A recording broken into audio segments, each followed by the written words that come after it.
সারাদিন ধরে এত বৃষ্টি হলে আমাদের মতো গরিব লোকদের কি হবে সেটা একমাত্র সৃষ্টিকর্তাই জানেন। এরকম করে চলতে থাকলে তো খেয়ে পরে বেঁচে থাকাটাই কঠিন হয়ে যাবে দেখছি।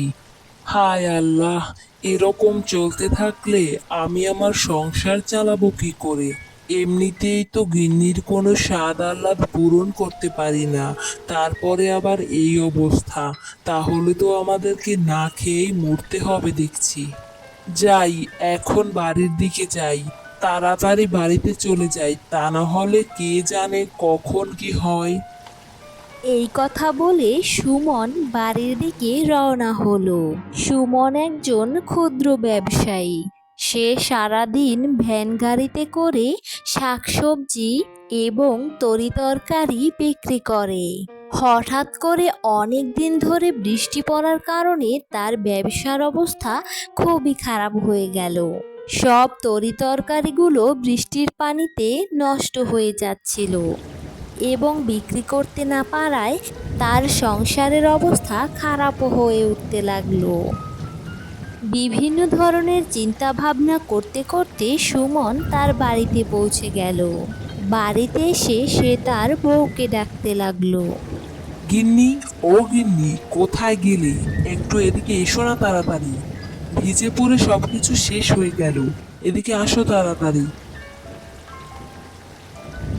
হ্যাঁ গো, এসেছি। বলো কি হয়েছে? কি আর হবে গিন্নি, দেখতেই তো পাচ্ছো কি একটা অবস্থার মধ্যে আমরা আছি। সব শাকসবজি নষ্ট হয়ে যাবে বলে মনে হচ্ছে। আমি সংসার চালাবো কি করে সেটাই তো ভেবে পাচ্ছি না। তুমি অত চিন্তা করো না, কোনো একটা ব্যবস্থা নিশ্চয়ই হবে। তুমি তো বলছো কোনো ব্যবস্থা নিশ্চয়ই হবে, কিন্তু কি ব্যবস্থা হবে সেটাই তো বুঝতে পারছি না। তুমি অত চিন্তা করো না, তুমি এখন আসো, ঘরে আসো আর গা হাত পা মুছে একটু বিশ্রাম করো। হ্যাঁ গিন্নি, এছাড়া তো আমার আর করার মতো কিছুই নেই। বাইরে দাঁড়িয়ে বৃষ্টিতে ভিজতে ভিজতে এসব কথা না বলে ঘরের ভিতরে এসে বলো। হ্যাঁ হ্যাঁ, আসছি আসছি। শুনছো গিন্নি, কিভাবে আমাদের সংসার চালাবো? আমাদের তো একটা বিকল্প ব্যবস্থা করতে হবে, তা না হলে উপায় নেই দেখছি। হ্যাঁ, তুমি ঠিকই বলেছ। কি করা যায় সেটাই এখন ভাবতে হবে। আর মোড়ল মশাইয়ের কাছ থেকে তো আমাদের 10,000 টাকা আনা আছে। এখন কোনো আপদ বিপদ হলে সে তো টাকাই দিতে চাইবে না। 10,000 টাকা যতক্ষণে ফেরত না দেব ততক্ষণে তো আর কোনো ধার দেনাও করতে পারবো না। তাই আমাদের কোনো একটা ব্যবস্থা করতেই হবে। বিপদ আপদের কথা তো আর বলা যায় না।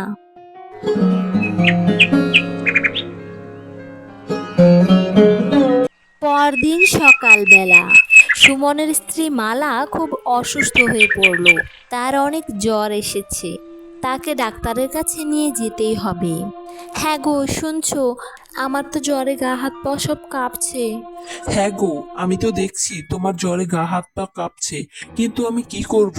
ডাক্তারের কাছে যাব, ডাক্তারের কাছে গেলেই তো এক গাদা ওষুধ দিয়ে দিবে, আর সেই ওষুধগুলোর দাম হবে হাজার হাজার টাকা। আমি এখন টাকা কোথায় পাবো? আমার কাছে তো কোনো টাকা নেই। আমি তোমাকে কিভাবে চিকিৎসা করাবো সেটাই ভাবছি। হ্যাঁ গো, তুমি কিছু একটা করো। আমার খুব খারাপ লাগছে, মনে হচ্ছে মরেই যাব। ও কথা বলে না গিন্নি, তুমি ছাড়া তো আমার আর কেউ নেই। তুমি মরে গেলে আমি কিভাবে থাকবো? আমিও তাহলে মরে যাব। আমি দেখছি মোড়ল মশাইয়ের বাড়িতে গিয়ে দেখছি, আমাকে যদি কিছু টাকা ধার দেয় তাহলে আমি তোমাকে নিয়ে ডাক্তারের কাছে যাব।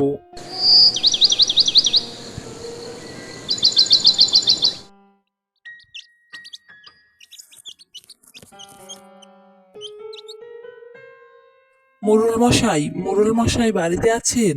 কে রে? কে এলি আমার বাড়িতে এত সকাল সকাল? আমি মোড়ল মশাই, আমি সুমন। ও সুমন, তুই হঠাৎ সকালবেলা আমার বাড়িতে? কি ব্যাপার, আমার টাকাগুলো নিয়ে এসেছিস নাকি? না মোড়ল মশাই, আমি একটা সাহায্যের জন্য আপনার কাছে এসেছি। কি রে, তোর আবার কিসের সাহায্য লাগবে বল? মোড়ল মশাই, আমার বউ খুব অসুস্থ হয়ে পড়েছে। সকাল থেকে মালা খুব জ্বরে ভুগছে। আপনি যদি আমাকে কিছু টাকা ধার দেন তাহলে আমি মালাকে নিয়ে ডাক্তারের কাছে যেতে পারবো। আরে না না, ধার কিসের? তোদের কাছে তো এমনিতেই আমরা 10,000 টাকা পাই।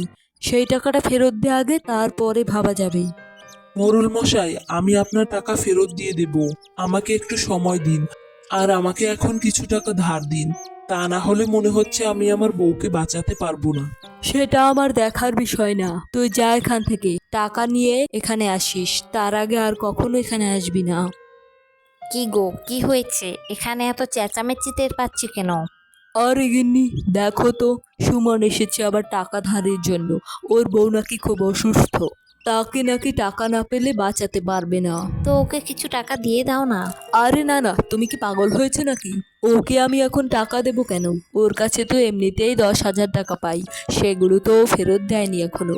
সেগুলো ফেরত দেয়নি তো ফেরত দিয়ে দেবে, তুমি এরকম করছো কেন? ওর বউ অসুস্থ, তাকে বাঁচানোটাই এখন আমাদের দায়িত্ব। তুমি ওকে কিছু টাকা দিয়ে দাও। তুমি যেটা বুঝবে না সেটা নিয়ে একদম কথা বলবে না। আমি যেটা ঠিক করব সেটাই হবে। যা এখান থেকে যা, কোনো রকম টাকা দেওয়া হবে না। তাড়াতাড়ি এখান থেকে যা, আমার টাকা নিয়ে তবে আসিস। এই কথা শুনে সুমন খুব কষ্ট পেয়ে সেখান থেকে চলে গেল।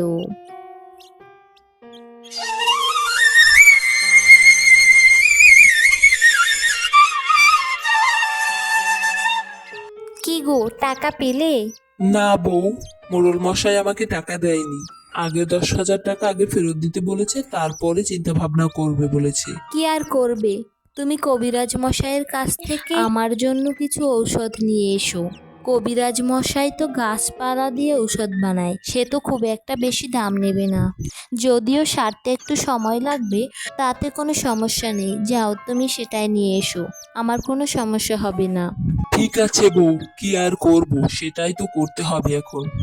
বেশ কয়েকদিন পরে সুমনের বউ মালা কিছুটা সুস্থ হয়ে উঠল।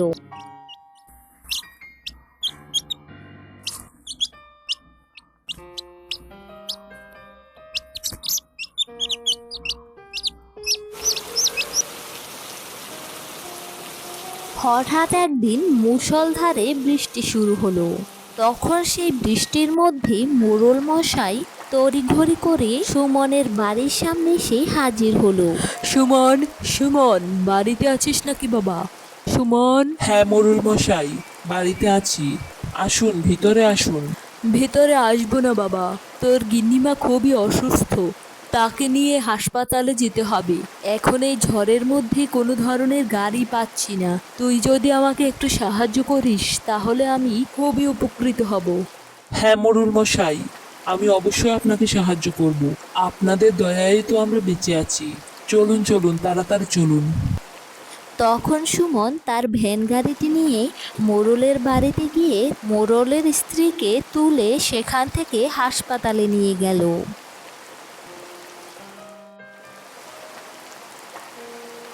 এসব দেখে মোড়ল খুবই অনুতপ্ত হলো। মনে মনে বলতে লাগলো, আমি যে সুমনকে কোনো সাহায্য করিনি, সেই সুমনই আজ আমার বউকে এভাবে করে এত কষ্ট করে বৃষ্টির মধ্যে নিয়ে আসলো। এই দিনে এরকম কজনই বা করে। আমি ওর সাথে খুবই অন্যায় করেছি, ওর কাছে আমার ক্ষমা চাওয়া উচিত। সেদিন তারা সকলে বাড়ি ফিরে সুমন এবং তার বউকে মোড়লের বাড়িতে ডেকে পাঠালো। বাবা সুমন, আমি তোমাদের সাথে খুবই অন্যায় করেছি, আমাকে তোমরা ক্ষমা করে দিও।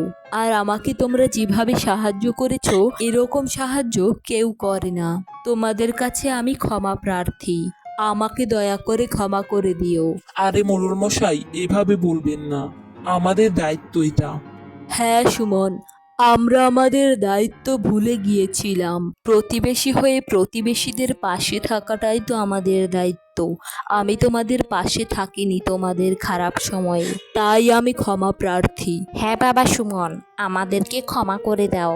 আর এখন থেকে আমরা কথা দিচ্ছি, তোমাদের আপদে বিপদে সব সময় তোমাদের পাশে থাকবো। গিন্নিমা, এসব কথা বলে আমাদেরকে লজ্জা দিবেন না। আমরাও কথা দিচ্ছি, আমরাও আপনাদের পাশে সব সময় থাকবো। হ্যাঁ সুমন, চলো তাহলে আজকে একটা ভুরিভোজ হয়ে যাক। আমি আর মালা মিলে রান্নাবান্নার ব্যবস্থা করছি। চলো আজকে আমরা একটা পিকনিক করে ফেলি। হ্যাঁ সুমন, তোমার গিন্নিমা ঠিকই বলেছে। আজকে আমরা খুব আনন্দ করে একটা পিকনিক করি, চলো। ঠিক আছে মোড়ল মশাই, আপনি যা বলবেন সেটাই হবে। তাহলে তো খুব ভালোই হয়, সুন্দর একটা পিকনিক হয়ে যাবে। কতদিন হলো এরকম পিকনিক করি না। হ্যাঁ মালা, চলো আমরা তাহলে দুজনে মিলে সব ব্যবস্থা করে ফেলি। ঠিক আছে গিন্নিমা, চলুন। এরপর থেকে তারা সকলে মিলেমিশে খুব ভালোভাবে থাকতে লাগলো।